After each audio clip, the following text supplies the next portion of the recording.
Halo guys, selamat kembali di Republik Rupiah. Kemarin malam BTC tiba-tiba ngedam ke $77.000. Ada apa nih, Min? Nah, coba yuk kita langsung bahas hari ini. Oke, let's go.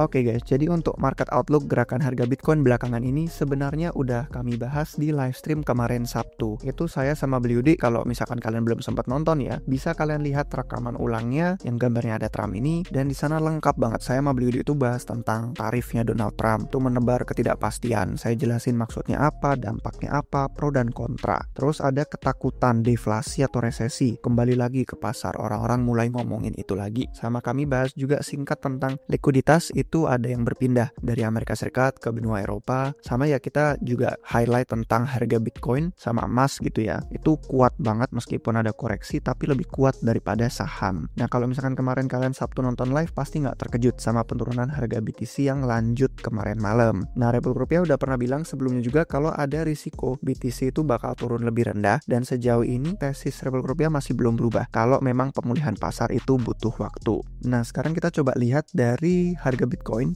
Kalau misalkan sekarang itu ada di bawah day moving average yang 200 hari. Jadi saya memang bukan analis teknikal, tapi paham kalau ada orang yang punya kacamata bearish di pandangan beberapa analis lain. Nah, kalau misalkan 200 day moving average ini nggak kuat, itu memang probabilitasnya kita retest ke 76-78 ribu dolar yang mana kita sempat lihat terjadi semalam, kemarin malam. Nah, itu kalau misalkan dari analisis on-chain rata-rata MVRV. Jadi masih sesuai dengan wilayah support yang perlu kita tes, kuat apa enggak fondasinya. Nah, misalnya nih skenario itu semakin memburuk yang sering Republik Rupiah bahas di video analisis on-chain sebelumnya, itu adalah fondasi kuat yang ada di wilayah atasnya sideways waktu tahun 2024 lalu.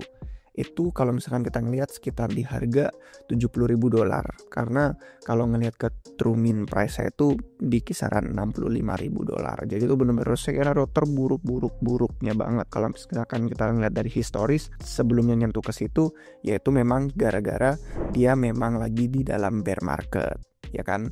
Jadi misalkan benar-benar nyentuh, yaitu dia skenario terburuk paling bearish. Nah, untuk rasio MVRV itu hampir kita ngeriset kembali ke rata-ratanya. Kalau misalkan rata-rata jangka panjang ini kita lihat, itu biasanya pas kita ada di bawah ya memang pas lagi bear market, dan itu terjadinya panjang banget. Kalau misalkan kita lihat sekarang, artinya ini nggak ada bubble yang lagi mau pecah di pasar. Kita lagi berada di lingkungan yang sangat tenang, dingin. Nah, kalau misalkan mau lanjut bull market, pasar itu perlu menemukan bottom relatif segera tanpa koreksi dalam yang berkepanjangan. Kalau misalkan dalam tapi singkat nggak masalah. Kalau misalkan nggak begitu dalam, ya memang disitulah biasanya terjadi sideways. Jadi kalau misalkan kita ngeliat di bear market sebelumnya ya, ini cenderung di bawah rata-rata, dan itu periode waktunya panjang banget. Kita sekarang masih belum seburuk itu. Tapi kalau harga BTC turun lebih rendah dari bawah $76.000, dan itu periode waktunya lama banget, ya memang tesis bull market mulai tertantang. Kalau itu terjadi, menurut saya probabilitasnya rendah menurut data saat ini. Nah, semua indikator jangka pendek itu ada di dalam wilayah yang namanya peluang untuk DCA ya.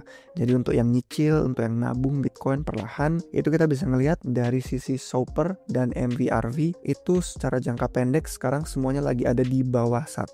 Dan funding rate untuk futures itu mereda, bener-bener sangat tenang. Untuk investor Bitcoin yang nggak peduli sama volatilitas jangka pendek, ini sikon yang bagus banget untuk lanjut nyicil BTC lebih banyak. DCA di harga sekarang itu yakin kita bukan beli di puncak pasar. Jadi risiko nyangkutnya itu lebih kecil daripada peluang kenaikannya nanti. Nah, kalau kita ngelihat dari MVRV untuk short term holder yang megang BTC jangka pendek, itu wilayah support ada mulai dari antara 71.000 ke $79.000. Jadi masih sesuai ya dengan analisis yang tadi, di mana ini bakal provide support yang kuat, dan demand itu permintaan untuk Bitcoin seharusnya mulai kembali lagi masuk ke BTC. Untuk tekanan jual dari holder Bitcoin itu juga udah berkurang sangat cepat banget. Jadi mayoritas pemegang koin BTC yang udah rencananya pengen TP, take profit, itu udah pada jual, udah pada ambil untung. Jadi sekarang berkurang sangat cepat sekali berkurangnya. Jadi mereka udah nggak mau bongkar muatan lagi di harga sekarang ini. Ini semua masih sesuai dengan video-video analisis on-chain replika rupiah yang sebelumnya udah pernah kita buat. Jadi kalau misalkan kita ngelihat dari dunia yang penuh gonjang-ganjing dan struktur pasar Bitcoin yang kuat dengan holdernya yang masih pada percaya, udah tahu ya, ini memang bener-bener kesempatan opportunity yang bagus untuk lanjut DCA dan nyicil. Kalau misalkan kita mau tutup, kesimpulannya adalah kalian mungkin masih bisa banyak lihat referensi video-video analisis on-chain yang sebelumnya, terutama yang siapa masih beli BTC ini jelasin tentang likuiditas BTC kering, tentang siklus Bitcoin 4 tahunan, dan beberapa yang lainnya mungkin bisa dapat konsep nih